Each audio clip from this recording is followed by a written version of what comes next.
Property విషయంలో confusion గా ఉన్నారా? గేటెడ్ కమ్యూనిటీలో ఫ్లాట్ తీసుకోవాలా లేదా విల్లా తీసుకోవాలా? మన పిల్లల భవిష్యత్ కోసం ఓపెన్ ఫ్లాట్ తీసుకోవాలా? మన హైదరాబాద్ లో ఏ లొకేషన్ లో కొంటే మంచి అప్రిసియేషన్ వస్తుంది? మరి నమ్మకమైన ప్రాపర్టీ కొనాలంటే నమ్మకమైన గైడ్ కావాలి కదా. ప్రాపర్టీ అడ్వైజర్ కోసం సంబంధించండి వరాహస్వామి ప్రాపర్టీ గూగులర్. కాంటాక్ట్ 7207218485. శ్రీమాత్రే నమ. జయ గురు దత్తాత్రేయ నమ. ఈ వీడియోలో మనం మేషరాశి వారి మీద శనిగ్రహ ప్రభావం ఏ విధంగా ఉండబోతుంది, ఈ మేషరాశి వారు జీవితంలో అభివృద్ధి చెందాలంటే ఏ దైవాన్ని శనిగ్రహ అనుగ్రహం కోసం పూజించాలి, ఏ విధంగా వాళ్ళ జీవితంలో నడవడిక యాక్టివేషన్లో మార్పు తెచ్చుకోవాలన్న విషయాన్ని జాగ్రత్తగా మనం పరిశీలించే ప్రయత్నంలో మేషరాశి వారికి శని అంటే శని భగవానుడు శత్రుగ్రహం. అంటే రాస్యాధిపతిగా ఉన్నటువంటి కుజుడికి శని భగవానుడు టెక్నికల్గా శాస్త్ర ప్రకారం శత్రుగ్రహం. అయితే ఇది బాధక స్థానం. మేషరాశి వారికి 11వ స్థానం అయినటువంటి కుంభరాశి బాధక స్థానం. ఆ బాధక స్థానానికి అధిపతి అయినటువంటి శని భగవానుడు కూడా బాధకుడు అవుతుంటాడు. అంటే బాధ పెట్టేవాడు, ఇబ్బంది పెట్టేవాడు, కష్టపెట్టేవాడు అని చెప్తాం. సో ఈ విధంగా మరి మేషరాశి వారికి శని పరమ శత్రుగ్రహం అవటం వల్ల ప్రతి విషయంలో కూడా ఈ మేషరాశి వారు చేసే కార్యక్రమాల్లో ఏదో విధంగా శని భగవానుడు ఆటంకాలు కల్పించే ప్రయత్నం చేస్తూ ఉంటాడు. మరీ ముఖ్యంగా సహజ రాశి చక్రమైనలో మేషరాశి నెంబర్ 1 రాశి. అలాగే 10, 11 స్థానాలకి శని భగవానుడు అధిపతి. అంటే ఒక కర్మస్థానానికి, ఆ కర్మ ద్వారా పొందే లాభానికి కూడా శనే కారణం అవుతుంటాడు. అంటే ఒక విధంగా జీవితంలో మేషరాశి వారు స్థిరపడాలన్నా, వృత్తిలో విజయం సాధించాలన్నా, 4 డబ్బులు సంపాదించి జీవనోపాధి పెంచుకోవాలన్నా కంపల్సరీగా ఈ రాశి వారికి శనిగ్రహ అనుగ్రహం తప్పనిసరిగా ఉండాలి. సో అలాగే ఒక జాతకుడు జీవితంలో నిలదొక్కుకోవాలంటే 2 భావాలు ఖచ్చితంగా బలంగా ఉండాలి. అందులో ఒకటి లగ్నం, అది రాశి. అలాగే రెండవది కర్మస్థానం అని దశమస్థానం. ఈ 2 స్థానాలే బాగున్నప్పుడు జీవితంలో ఎదురయ్యే ఎంత కష్టాన్నైనా జాతకుడు సునాయాసంగా సాధించి నిలదొక్కునే ప్రయత్నం చేస్తూ ఉంటాడు. అంటే కష్టాల్ని ఎదుర్కొనే శక్తి కూడా శని భగవానుడు ఇవ్వడం జరుగుతుంటుంది. కష్టపెట్టేవాడు అతనే, దాన్ని ఎదుర్కొనే శక్తి ఇచ్చేవాడు కూడా శని భగవానుడే. సో ఈ కారణం వల్ల మేషరాశి వారికి కుజుడు ఎంత ఇంపార్టెంటో శని భగవానుడు కూడా అంతే ఇంపార్టెంట్.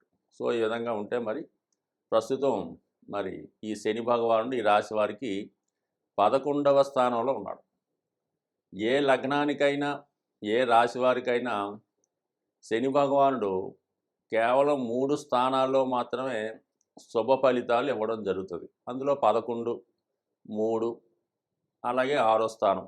అంటే శని భగవానుడు ఒక రాశి నుంచి ఒక రాశికి మారడానికి 2.5 సంవత్సరాలు టైం తీసుకుంటే, మొత్తం రాశి చక్రంలో ఉన్నటువంటి 12 రాశులు మారడానికి సుమారుగా 30 సంవత్సరాల కాలం తీసుకుంటాడు.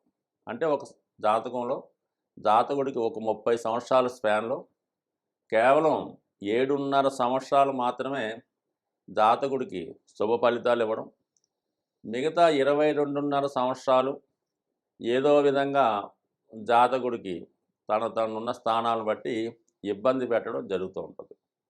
సో ఈ విధంగా శని భగవానుడు మరి ఎవరికైనా సరే జీవితంలో 7.5 సంవత్సరాలు ఫేవర్గా ఉంటాడు, 22.5 సంవత్సరాలు అన్ఫేవర్గా ఉంటాడు. దాంట్లో మళ్ళీ 7.5 సంవత్సరాలు అంటే ఏలినాడు శని ప్రాంతంలో మరీ ఇబ్బంది పెడుతుంటాడు. అంటే జీవితాన్ని ఒక ఊపి జాతకుడిని మళ్ళా దారిలో పెట్టే ప్రయత్నం చేస్తుంటాడు. మరి ఈ విచిత్రమైనటువంటి స్థితి ఈ శని భగవానుడు ఈ మేషరాశి వారికి ఇవ్వడం జరిగింది.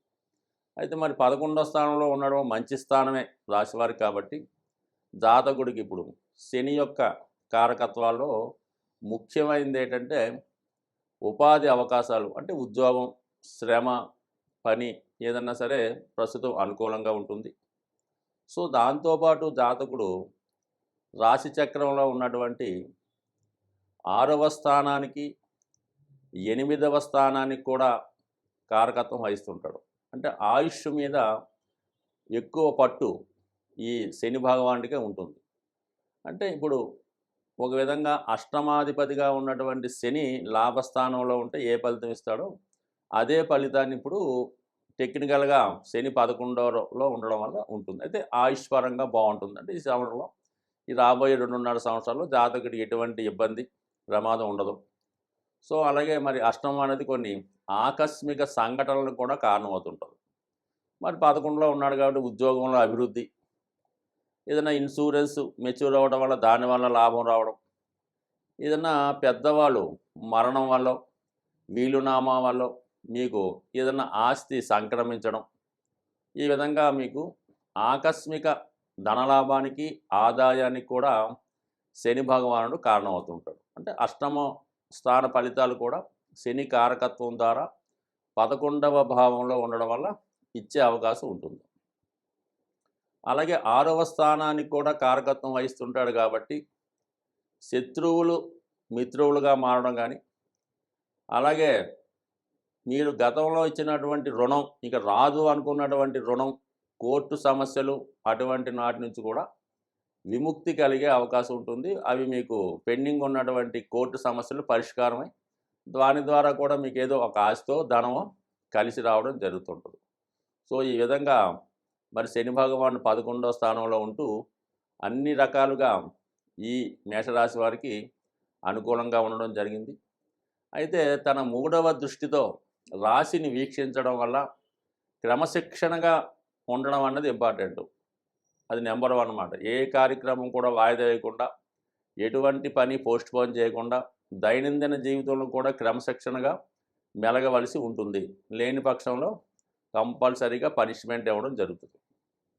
సో ఈ విధంగా మరి శని భగవానుడు ఈ మేషరాశి వారికి ఇప్పుడు ఉన్నటువంటి 11వ భావంలో ఇంకొక సుమారుగా ఒక 18 నెలలు ఉండే అవకాశం ఉంటుంది. కాబట్టి ఈ సమయంలో జాతకుడు ఏ కార్యక్రమం చేపట్టినా నిజాయితీగా, ఇతరులకి అపకారం లేకుండా, ఇతరులకి ఇబ్బంది నష్టం లేకుండా, సమాజ శ్రేయస్సు కోసం కానీ వ్యక్తిగతంగా వాళ్ళ శ్రేయస్సు కూడా ఉపయోగపడతాడు. అయితే ఇందులో ఎటువంటి అన్యాయం ఉన్నా, అక్రమం ఉన్నా కంపల్సరీగా శని భగవానుడు శిక్షించే కార్యక్రమం కూడా చేపట్టే అవకాశం ఉంటుంది. బట్ శనిగ్రహ అనుగ్రహం కోసం మరి వాళ్ళు స్థాయిని బట్టి ఎక్కువగా శివుణ్ణి ఆరాధించుకోవడం, అలాగే హనుమాన్ని ఆరాధించుకోవడం, అలాగే మరి కాళికా అమ్మవారు అంటే దశ మహావిద్యల్లో అంతరిక్ష దేవతగా శని భగవానుడికి కాళీ అమ్మవారు ప్రాతినిధ్యం వహిస్తుంటారు. అంటే అది అందరికీ సాధ్యం కాని పని, కానీ సాధ్యమైన వాళ్ళు కాళీమాత ఉపాసన ద్వారా శని పెట్టే ఇబ్బందుల నుంచి కూడా బయటపడే అవకాశం ఉంటుంది. స్వస్తి. Hi, my name is Gautam and I actually stay in Malkajgiri itself. Like, I had this back pain.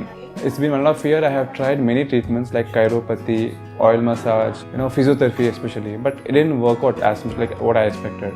I strongly suggest homeopathy because నేను personally allopathy చాలా suffer అయినా. And I definitely do not recommend allopathy. You people can carry on with the homeopathy. Area Malkajgiri and doctor name is like Nagesha Rao and the clinic name is Neocare Homeopathy. సాధారణంగా గ్రహాల యొక్క శాంతి కొరకు పంచభూతాలు అంటే మనకి గాలి, నిప్పు, నీరు, వాయువు, ఆకాశం అనే 5 తత్వాలు ఉండడం జరిగింది.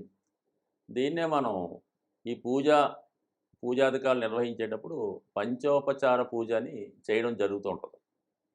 సో ఇందులో ముఖ్యంగా శని భగవానుడు యొక్క అనుగ్రహం కోసం మరి శని భగవానుడు వాయుతత్వ రాశి అవ్వటం వల్ల ధూపంతో పూజించడం వల్ల, అంటే మీకు సాధారణంగా శివాలయాల్లో కానీ అమ్మవార్లకు కానీ ఈ సాంబ్రాణి ధూపం ఎక్కువగా వేస్తూ ఉంటారు.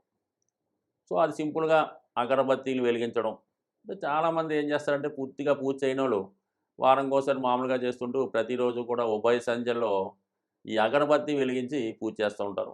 ఇంకా ఓపిక ఉన్నవాళ్ళు సాంబ్రాణి పొగ అది గృహం అంతా వేస్తూ ఉంటారు. ఎక్కువగా అమ్మవార్లకి, శివునికి, అలాగే ఈ సాంబ్రాణి పొగ వేయటం వల్ల కనీసం ప్రతిరోజు అగరబత్తి 2 పూట్ల భగవంతుని యొక్క ఆరాధించడం వల్ల మీకు కంపల్సరిగా ఈ నవగ్రహాల్లో శని భగవానుడి యొక్క అనుగ్రహం లభించడం జరుగుతుంది. సో ఈ కారణం వల్ల ఒకటి. అలాగే ప్రతిరోజు కూడా ఈ గృహంలో నిరంతరం ఏదో భగవంతుని యొక్క నామస్మరణ మోగే విధంగా, అంటే గతంలో కొన్ని చిన్న చిన్న బాక్సుల్లాగా ఉంటే అవి ఏదో ఓం నమో నారాయణయో ఓం శివాయ ఏదో చదువుతూ ఉండేవి. సో అటువంటివి కూడా గృహంలో ఉండడం వల్ల ఏంటంటే పాజిటివ్ ఎనర్జీ ఆ గృహంలో ఉండడం జరుగుతూ ఉంటుంది. కాబట్టి సాధ్యమైనంత వరకు శని భగవానుడి యొక్క అనుగ్రహం కావాలంటే ఆ గృహం చాలా పరిశుభ్రంగా ఉండాలి. అలాగే ఇరిగిపోయిన వస్తువులు, పనికిమాలిన వస్తువులు, అక్కర్లేని వస్తువులు ఇంట్లో ఉంచడం. అలాగే కొంతమందికి ఏంటంటే ఓ 10 జతల చెప్పులు ఉంటాయి. ఏదో కొత్తవి కొంటుంటారు, పాతవి ఏం చేసుకుంటారో. ఈ చెప్పుల జతలు ఎక్కువ అవడం వల్ల ఈ కొంతకాలంకి ఆ నెగిటివ్ ఎనర్జీ వాటి మీద వచ్చే అవకాశం ఉంటుంది. కాబట్టి సాధ్యమైనంత వరకు ఈ చెప్పులన్నీ నిల్వ ఉంచకుండా ఎప్పటికప్పుడు దాన్ని అవసరం తీరిన తర్వాత బయటపడేయండి. ఏదో 1, 2 చెప్పులు పెట్టుకోవడం అన్నది ఒక కొత్తమైన పద్ధతి. అలాగే ఇంట్లో వాడే చీపురు గట్ట దాన్ని కూడా మరి ఒక చోట కొంతమంది నిలువుగా పెడుతుంటారు అనమాట. అంటే కుచ్చు పైకి వచ్చేలా పెడుతుంటారు అనమాట. జ్యేష్ఠాదేవి చేతిలో ఆయుధంలాగా. ఎట్టి పరిస్థితుల్లో కూడా కుచ్చు అరిగిపోతే ఇంకోటి కొనుక్కుంటా ఏం పోయింది. అందువల్ల ఎప్పుడు కూడా అది నిలువుగా కరెక్ట్గా పెట్టాలి తప్ప కుచ్చు పైకి వచ్చే విధంగా మాత్రం ఎట్టి పరిస్థితుల్లో కూడా పెట్టలేదు. ఇవన్నీ కూడా అలక్ష్మికి కారణాలు అన్నమాట. సో అలాగే ఏంటంటే ఈ భోజనం చేయడానికి కూడా ఒక పర్టికులర్ టైం పాటించాలి. ఏ టైంలో పడితే ఆ టైంలో తినడం, ఎక్కడ పడితే అక్కడ తినడం, ఈ టీవీలు చూస్తూ ఈ మంచాల మీద కుర్చీల్లో సేరబడి ఈ విధంగా భోంచేయడం, ఏదో ప్లేట్లో భోజన పదార్థాలు ఉడుచుకొని తినడం, ఇవన్నీ కూడా ఐశ్వర్యప్రదం కాదు. ఇవన్నీ కూడా శనిని ఆహ్వానించే ఇండికేషన్స్ అన్నమాట. ఈ అనాచార పనులన్నీ కూడా శనిని ఆహ్వానిస్తుంటాయి. అలాగే శుభ్రమైనగా ఉండడం, శుభ్రంగా భోంచేయడం, అలాగే ఆహార పదార్థాలు కూడా జాగ్రత్తగా వినియోగించడం, ఇవన్నీ కూడా లక్ష్మీదేవి అనుగ్రహానికి పాత్రలు అవుతూ ఉంటాయి. కాబట్టి సో ఏదైనా శని భగవానుడి యొక్క అనుగ్రహం కావాలనుకున్న వాళ్ళు ప్రతి పని కూడా పద్ధతి ప్రకారం నియమానుసారం చేసుకోవడం వల్ల వాళ్ళు కంపల్సరీగా శని భగవానుడు టాప్ రేంజ్లోకి తీసుకెళ్లే అవకాశం ఉంటుంది. స్వస్తి.